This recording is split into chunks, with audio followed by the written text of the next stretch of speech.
Avant de commencer, voici quelques explications sur le déroulement d'un test.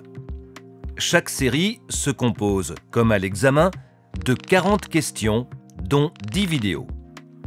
Il vous faudra au minimum 35 bonnes réponses pour obtenir un résultat favorable.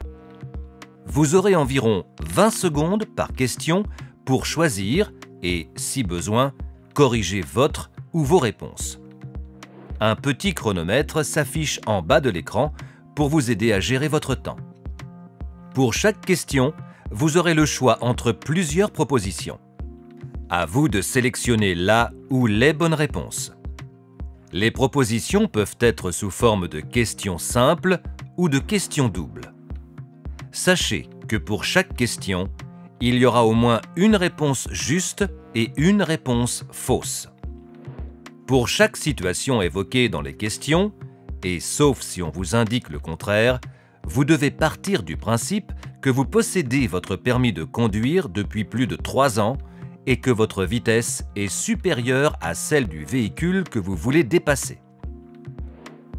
L'attention doit être portée sur tout ce qui se passe devant, derrière et sur les côtés.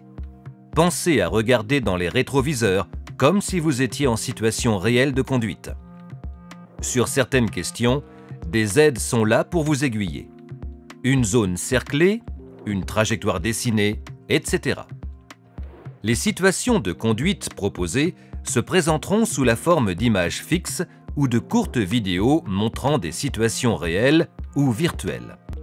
À chaque lancement de vidéo, le pictogramme suivant apparaîtra sur votre écran. Soyez très attentifs car il ne vous sera pas possible de visionner la vidéo une deuxième fois, ni de revenir en arrière. Le texte de la question apparaît une fois la vidéo terminée. En fonction des questions, vous pouvez être placé dans 3 situations.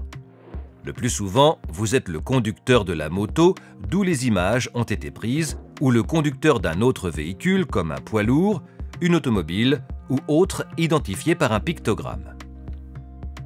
Mais vous pouvez aussi être observateur de la scène.